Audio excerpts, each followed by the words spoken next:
Sammo pointed the burning hot iron tongs at Eddie's eyes and asked why he didn't dodge. Eddie replied that he wasn't afraid. Sammo was very satisfied with his answer.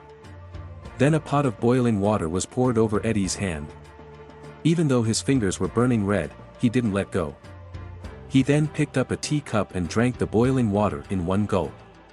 He did all this to please Sammo, the leader of the Black Tiger Gang. Next, Sammo said that whoever could bring back the head of the leader of the rival gang would be accepted as his fourth sworn brother. Upon hearing this opportunity, Eddie immediately set out. After defeating all the henchmen of the rival gang, he came before the gang leader. Tensions were high between them. The gang leader threatened to wipe out the Black Tiger Gang, but as soon as he finished speaking, Eddie attacked first with a short knife. The gang leader swung his big knife with great force and speed, making it difficult for Eddie to defend himself. He quickly knocked Eddie's weapon away. Then, seizing the opportunity, the gang leader pursued Eddie, cutting everything in his path. But Eddie, with his agile movements, remained unscathed. Seeing an opening, Eddie punched the gang leader in the face. He then seized the chance to strike the gang leader's head and, taking advantage of his momentary daze, caused him to stumble and fall onto his own blade. Eddie swiftly collected the gang leader's head, and as the thugs closed in on him, he calmly fought them off. He grabbed a hapless individual to use as a shield and leaped from the building.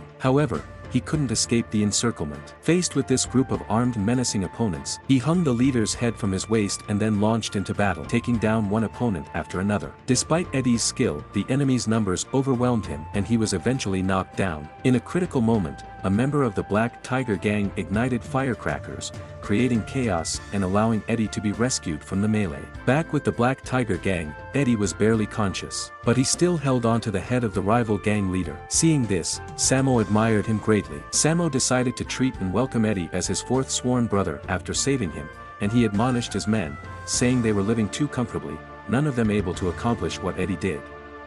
Afterwards, everyone congratulated Sammo on acquiring a new capable ally.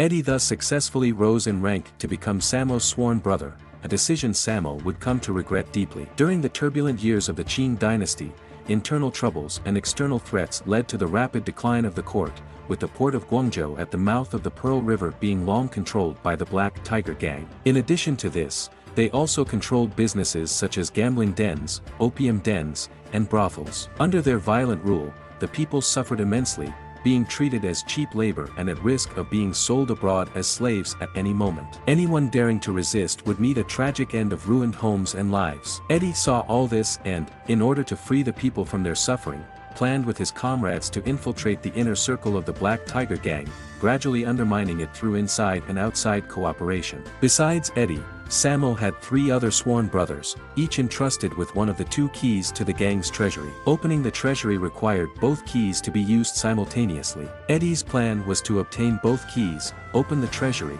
and then eliminate the 3 others one by one. In order to welcome Eddie, the 3 brothers threw a feast. However, just as he was about to sit down and accept the toasts from the gang members, the eldest brother suddenly spoke up, interrupting. The atmosphere suddenly quieted and everyone, fearing his authority, could only obey and sit down. But Eddie remained unfazed, joking and laughing with those around him, teasing the eldest brother. This remark elicited laughter from the second brother. The eldest brother glared angrily at the second brother, who paid him no mind, getting up to toast Eddie. Just as Eddie's glass reached his lips, he was struck by a blow from the eldest brother.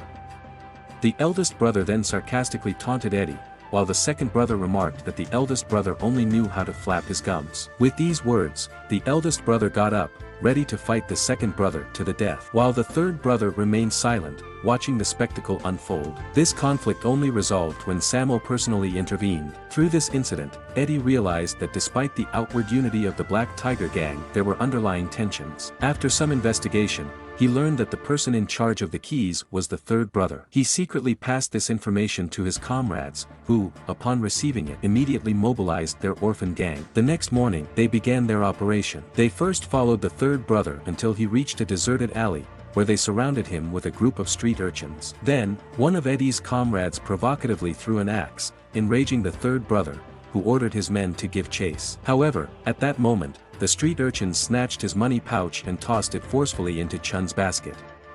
As they pursued, Chun kept looking back to ensure they hadn't lost him, eventually ducking into an alleyway. Thinking Chun looked weak and easily dealt with, he arrogantly approached her. However, he was suddenly attacked from behind, unable to dodge, and stumbled into a scalding hot teapot. Then, a pot of hot oil was splashed onto his face. Chun immediately launched a counterattack, and at that moment, her comrade appeared. With seamless cooperation, they quickly incapacitated the third brother. The crowd restrained him with bamboo poles, and under the sustained pressure, his internal organs were severely damaged. Then, with a kick from her comrade, he was shoved into an outhouse. And so, the third brother of the Black Tiger gang met his sorry end. Chun replicated the keys from his body and placed them back on him. Deep into the night, the orphan gang delivered his corpse to the Black Tiger gang's dock, officially challenging Sammo. All Sammo cared about was the keys on the body. He entrusted the keys to the eldest brother. Though delighted, the eldest brother's joy was short-lived when Sammo questioned what he had to be happy about since he hadn't given him the treasury. This remark filled the eldest brother with dread as he realized the implications of his loose tongue. He then proposed that Eddie should be entrusted with the keys, which seemed more appropriate. After receiving the gold key, Eddie took his younger brothers to the second brother's gambling den. After a spree of gambling, and losing all their money, they continued to borrow, until the attendant refused further credit. Witnessing this, the second brother called Eddie into a room and handed him 50 taels, hoping to establish a debt of gratitude. However, Eddie brazenly demanded 3,000 taels, making it clear he had no intention of repaying. This enraged the second brother instantly. At this moment, Eddie placed the keys on the table, leaving the second brother speechless. Then Eddie mentioned seeing the eldest brother's men replicating the keys, intending to shift the blame onto the eldest brother. The eldest brother and the second brother had always been at odds. Upon hearing this, the second brother concluded that the eldest brother harbored intentions towards the treasury and then suspected that he would target him next as the holder of the keys. To verify Eddie's claims, he proposed they go together to the treasury to confirm the authenticity of the keys. Thus, the second brother walked right into Eddie's trap. Eddie immediately relayed the location of the treasury to his comrades upon learning it. The next morning, Chun informed them of the time for the next operation. That evening, Sammo brought Eddie to his warehouse, filled with the weapons of his defeated men. Just as Eddie praised him as wise and fearless, a man approached them. He was the son of the leader of the rival gang, and he had come to kill them both today, seeking revenge for his father.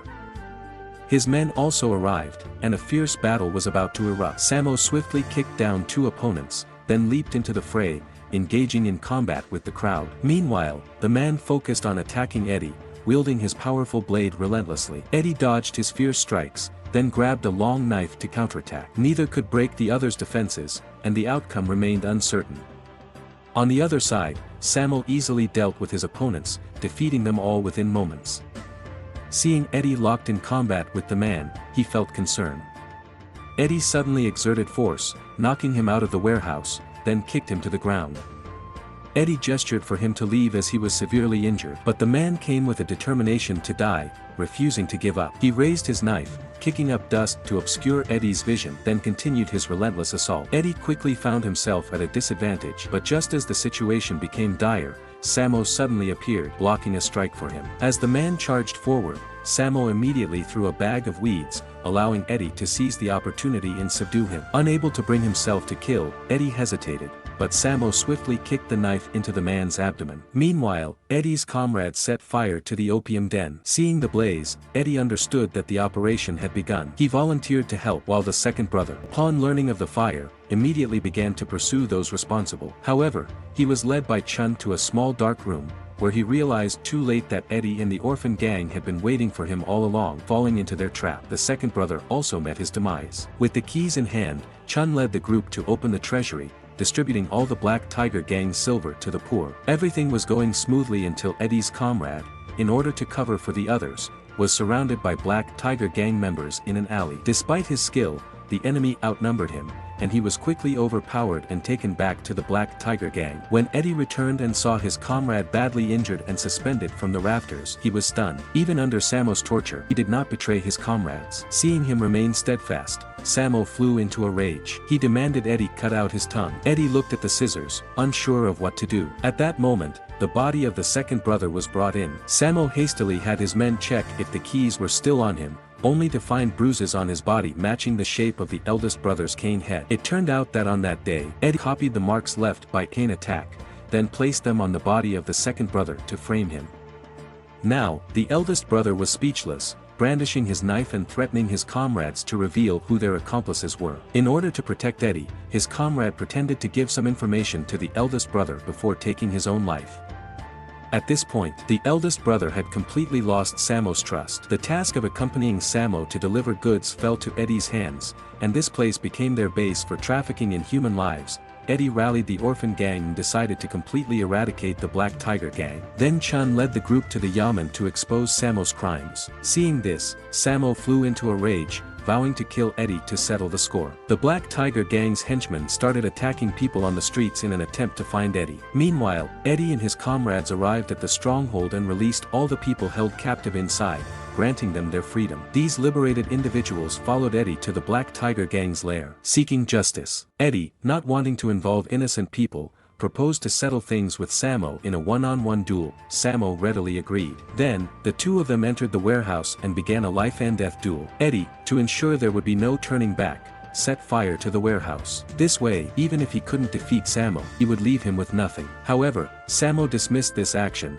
considering it a mere child's play. Sammo launched his assault with swift and powerful movements, making it difficult for Eddie to defend himself. Soon, Eddie was kicked out, with Sammo closely following. Eddie then used his legwork to force Sammo upstairs. By this time, the fire had spread to the second floor. Sammo, being older, struggled under the intense heat, while Eddie seized the opportunity to launch a series of punches. Caught off guard, Sammo was kicked off the second floor by Eddie, but just as he was falling, Eddie grabbed him. As the leader of the Black Tiger gang, Sammo's downfall was a complete disgrace.